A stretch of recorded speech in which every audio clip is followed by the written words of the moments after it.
Okay, in this game we're going to play as black, and the theme of this video is how players with a lower rating keep on giving away positional and also material advantage without being pressured into it. It's very important for a player who is trying to progress through the ratings to understand that most of the time players in the range of say 900 to 1200 rating, they actually self-destroy. Nobody's pushing them. They just give away free stuff. So that's what we're going to look at. So the game started with e4, c5, bishop c4.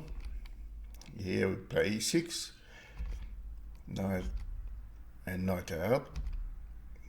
And this is the first mistake by white. Now, by overextending this pawn, it's making it a target. For example, we could attack this way and that way, and you would have to play queen here, which is not a bad move to defend it. So already we have signs of problems with this pawn on e5 here. The way I chose to exploit it is by playing knight g2 e7 with the idea of going here and then basically gang up on the pawn. So after that he played d3, knight here. So now I'm twice on e5, and should he decide to play a move like this, I would play here and win the pawn, because of course he can no longer play bishop f4 because the knight would take. So after knight g6 he plays d4, which is not a good move. And one of the reasons why it's not a good move is he took two moves to play d4. He first played d3 and then d4. It's not a good idea to waste tempos in the opening. But this is a tactical mistake which loses a pawn. Just take here and now just take there. So suddenly we move 7 in the game. He's lost a pawn. His bishop is attacked. He's going to lose control of the center when d5 is played. So he doesn't have much to show for. Now he plays bishop b5. Of course, he had to move the bishop because he was attacked. But this is actually not a very good spot because so after giving a material advantage on e5 by losing a pawn, now he gives some free tempos to expand the queen side. And he ends up there. Here, I played bishop c5 here, but a move like this would have been a good idea as well. It's just a matter of style. So bishop here, he exchanges, I take there. You can see, if you objectively look at the position, I've got two pieces out, he's only got one. I'm ready to castle, he's ready to castle, and I have two pawns potentially on the center, but definitely d5 here would just control a lot of squares, particularly c4, e4, but then with this bishop I'm controlling d4 as well. So he hasn't done well. Castles, I play d5, a4, which is not a bad move, b4, just continue maintaining the pressure on the queen side as well. Now, he makes this move. Now, this move fails because of this, right? But the reason why players make mistakes like this is because they're only thinking about their side. All he could think of possibly is to put a rook there and then potentially, because the e6 pawn is pinned, he could take on e5. So he's having a one-eyed view of the game, and he's not looking at immediate counter threats like this. Now he's forced to play c4. This move is actually quite a bad move. The best way to win the game is to just go knight d4. You're forking the queen and the bishop, and then queen here, take, bishop takes, queen here, take the bishop on f1, and if he takes here, you just play there, and he's going to lose his bishop potentially. You would have to play queen e3, d4. It's just, it's basically game over. So after d takes c4, he takes. I play queen b6, pawn on, which is a good move. Knight d2 potentially was also playable. It's difficult to find a proper continuation for him. The knight could go here, strengthening this square, which is where he has a problem. But b3 is okay. Bishop here and castle. Never forget the castle. He places his king in the corner, which indicates he has a plan to push here and potentially push here. And, if the pawn takes, he's going to have pressure on f7.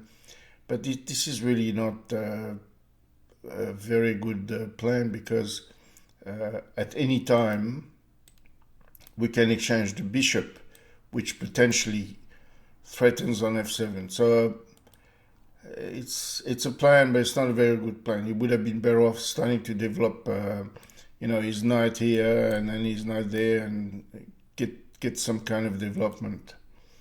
So bishop takes c4. Here, he takes with the pawn. So that's a major concession, because now we have a protected pass pawn, which is a significant advantage. Not only we are a pawn up, but now we have a protected pass pawn, and in addition to that, he has two weaknesses. It's very difficult to make a greater positional concession than that. So basically just pile up on the potential weakness. He gets his bishop out, we close him down, and then we expand here. He plays the f4 move there, but unfortunately we get another positional concession, which is a protected pass pawn. So that's two of them.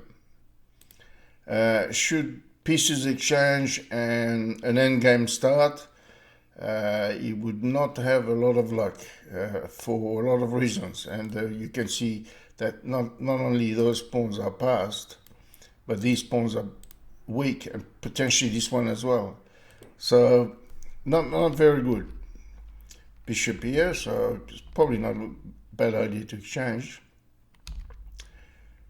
The knight takes the place of the bishop, and also reveals the attack onto c4. So now it's going to be very difficult. He would have to play queen here to keep protecting the pawn, but he actually doesn't. Sorry about that. He doesn't. He plays queen d1 instead of queen f1. So now we have a free pawn again. So this is in a line of multiple concessions. Considered this pass pawn, this, he lost the pawn on e5, and now he loses the pawn on c4. And as you can see, Black's game is tremendous.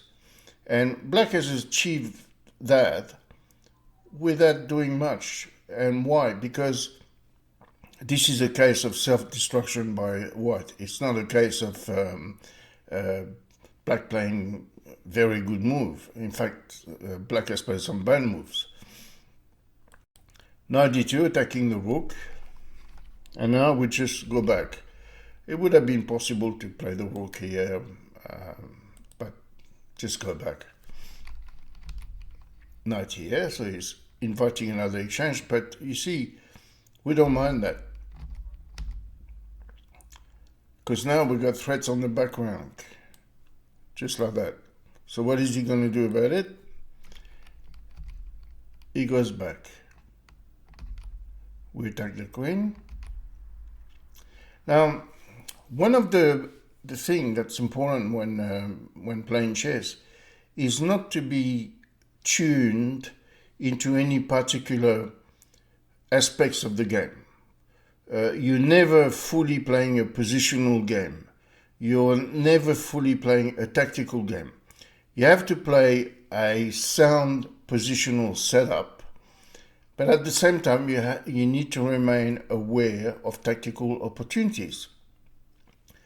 Now in this position the move is queen takes f2 check, which possibly a lot of players would miss. And the justification for that, by the way, here white resigned, but the justification is queen takes, then we have rook c1 check. The only move is queen back, and after this you lose the equivalent of a rook. White cannot take because the recapture is checkmate, so he would need to play a move like this, and then, you know, rook up with two protected pass pawn. It's a big ask. So in this game we saw how White gave away some positional and material advantages, and he did so consistently throughout the game.